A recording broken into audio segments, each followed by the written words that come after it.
Hello 6th class students. I'm starting your English class today 1st August 2020. As you know, we were studying about the second chapter of this book, Charlie's Mother. Charlie's Mother हमने complete कर लिया है one time, बस आपका एक last पीछे paragraph बचा हुआ है छोटा सा, तो मैं एक बार इसको पूरा रिवाइज करवा देती हूँ, है ना। देखिए, एक सेकेंड रुकिए। Yes, it was a difficult time for Hannah Chaplin and her two sons Charles and Sydney. Hannah और उसके दो बेटों चार्ल्स और सिडनी के लिए बहुत ही मुश्किल वक्त था। There just wasn't enough money for even their most basic needs. उनकी बेसिक ज़रूरतों के लिए भी उनके पास पैसा नहीं था, पूरी करने के लिए पैसा नहीं था। Hannah knew she would have to earn some money. Hannah को समझ में आया उसे पैसे कमाने पड़ेंगे। She had a very good voice. उसकी आवाज़ बहुत अच्छी थी, but she was afraid to sing at the music halls of London. लेकिन वो लंदन के म्यूज़िक हॉल्स में गाने से डरती थी। क्यों गाने से डरती थी? Because unruly crowd gathered there. क्योंकि वहाँ पर बहुत भयंकर भीड़ हुआ करती थी। Artist were chased from the stage. और जो आर्टिस्ट थे वो स्टेज पर चेज किया करते थे for the sake of her children, लेकिन अपने बच्चों को पालने के लिए। She gathered enough courage. उसने अपने अंदर साहस जुटाया and went out on stage once evening. और एक शाम को वो स्टेज पर पहुंच गई। But Hannah's worst fear came true. लेकिन हन्ना का जो डर था वो सच हो गया। As she faced the crowd. जैसे ही भीड़ उसके सामने आई, हर वॉइस फेल्ड। उसकी आवाज़ फेल हो गई। There were catcall, boos and whistling. उस पर जोर जोर से लोग चिल्लाने लगे। कैटकॉल जैसे होते ना, बिल्ली की तरह जोर जोर से ऐसे, मतलब उनकी आवाज़ें ऐसे आ रही थी मिलजुल करके। बूज करने लगे, विस्लिंग करने लगे। Poor Hannah was terrified. Hannah बुरी तरह से डर गई। Charlie Chaplin himself describe what happened next. Charlie Chaplin ने खुद बताया है कि उसके साथ फिर क्या हुआ। I remember standing in wings when mother's voice cracked. मैं विंग में ही खड़ा हुआ था जब माँ की आवाज़ क्रैक हुई। And went into whisper. और माँ की आवाज़ क्रैक होकर के फुसफुसाहट में बदल गई।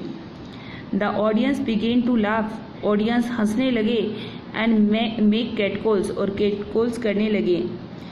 Mother was obliged to walk off the stage. इसलिए माँ को स्टेज से नीचे आना पड़ा। The stage manager who had seen me perform before mother's friend. जो स्टेज मैनेजर था उसने एक बार मुझे माँ की फ्रेंड के सामने परफॉर्म करते हुए देखा था।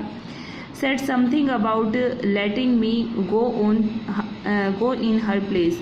तो उन्होंने मुझे कहा कि तुम अपनी माँ की जगह पर जाओ और जो तुम्हें आता है वो परफॉर्म करो। And in the confusion I remember him.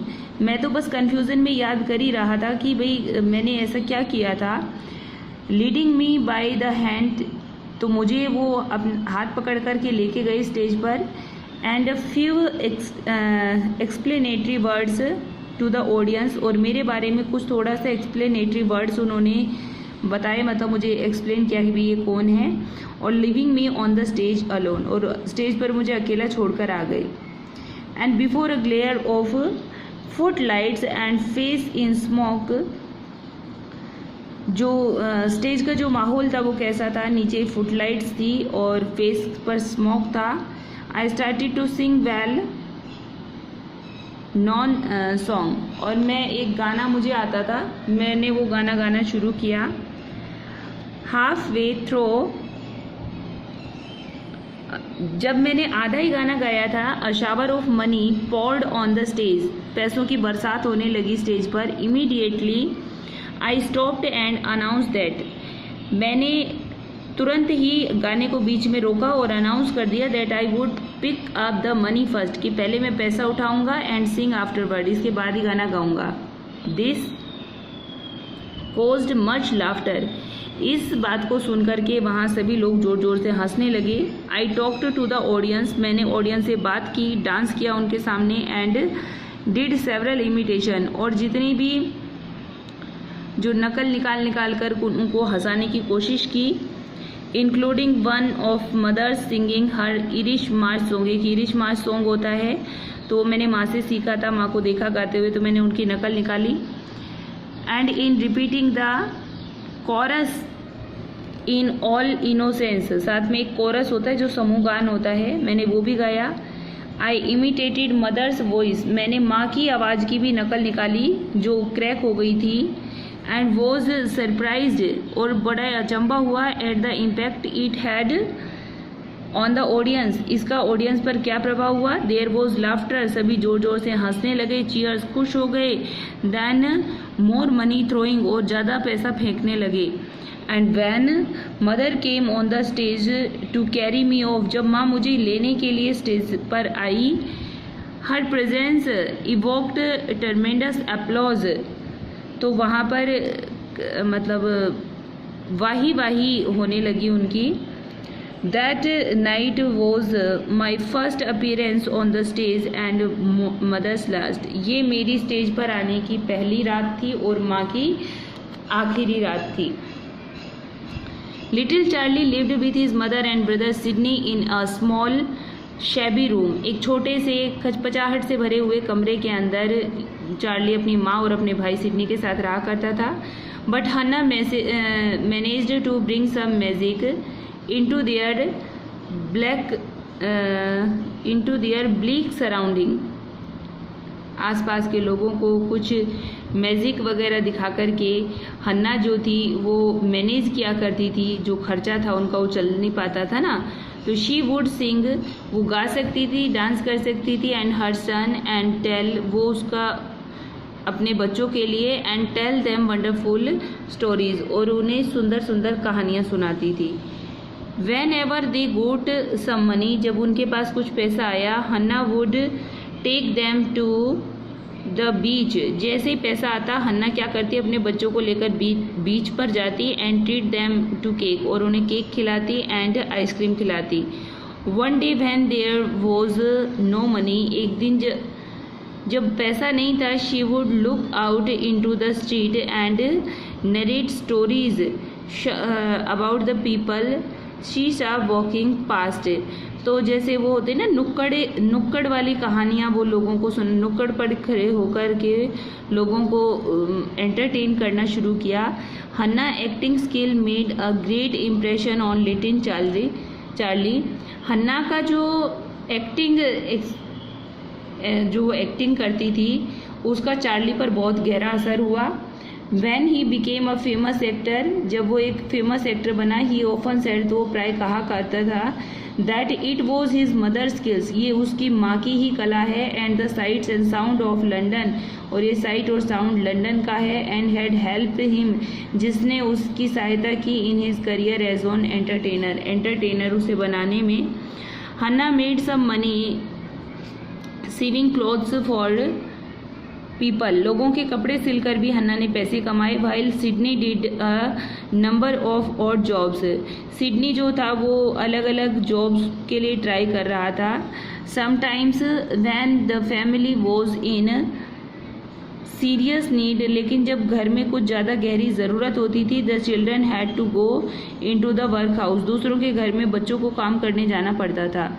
Charlie knew that he would have to earn a living, Charlie को समझ में आ गया था अब उसे पैसा कमाने की ज़रूरत है। But he wanted to be an entertainer, लेकिन वो एक एंटरटेनर बनना चाहता था, एंड नथिंग एल्स, और कुछ नहीं। When he was 9 years old, जब वो 9 साल का था, ही जॉइन विलियम जैक्सन्स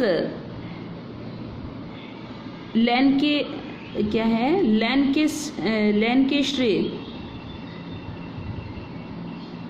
लैड्स, ये नाम है विलियम जैक्सन्स लैंकेस्टर लैड्स, तो उन्होंने उनका ग्रुप ज्वाइन कर लिया, अ ट्रूप ऑफ चाइल्ड डांसर, ये एक ट्रूप चाइल्ड डांस का ग्रुप था कि बच्चों को डांस करते थे, जो ट्रूप डांस होते ना, Charlie enjoyed with this group. Charlie ने इस ग्रुप को ज्वाइन कर लिया, but he was also able to understand the tension, the fatigue and pain behind the bright lights and gay costume. उसे समझ में आ गया था कि ये जो गे वाला कॉस्ट्यूम पहन करके वो एंटरटेन करता है, ये सब जनता के सामने, और जो भी उनके दुख परेशानियां थी, जो उनकी टेंशन थी, वो अपने ही भीतर उसे रखना था। Charlie worked with this group for 2 year. 2 साल तक चार्ली ने इस ग्रुप के साथ काम किया। After which he has again on his on, और इसके बाद में उसने खुद ब खुद अपना काम चलाना शुरू किया। One day when Charlie came home, एक दिन जब चार्ली घर आया, he found his mother in a state of complete confusion. उसने देखा कि उसकी माँ को बहुत जोर, मतलब जैसे कन्फ्यूज़न हो जाता है ना, शी हैज़ गॉन मैड, कि वो मतलब कन्फ्यूज़न के साथ उसे देख रही थी कि तुम कौन हो। शी गॉन मैड, वो पागल हो गई थी। The children in the neighbourhood shouted, पड़ोस के बच्चे चिल्ला रहे थे कि ये तो पागल हो गई, पागल हो गई। Charlie immediately took her to the nearby hospital. Charlie उसे जल्दी से हॉस्पिटल में लेके गया। The doctor told him that she was indeed unwell, कि अब वो ठीक नहीं हो पाएंगे। शी वॉज इंडीड अनवेल, कि वो ठीक नहीं है। 6 days लेटर, 6 दिन बाद, she was admitted to a mental institution. उनको एक दिमागी, जो मानसिक अस्पताल जो होते हैं ना मानसिक रोगियों के लिए, वहाँ पर उन्हें भर्ती किया गया। Charlie was heartbroken, Charlie का दिल टूट गया। She had meant so much to him, क्योंकि चार्ली की माँ उसके लिए बहुत ही मीन रखती थी, यानी कि वो उनके लिए बहुत कुछ थी। ठीक है, ये स्टोरी है आपकी। इस चैप्टर को अच्छे से रीड करना, वन राइटिंग पेज कर लेना, और ये वर्ड मीनिंग इसमें यहाँ कुछ दिए हुए हैं, इनको राइट कर लेना, लर्न करना। इससे आगे मैं आपको कल का नेक्स्ट क्लास में काम करवाऊँगी। Okay, so thank you, bye, have nice day.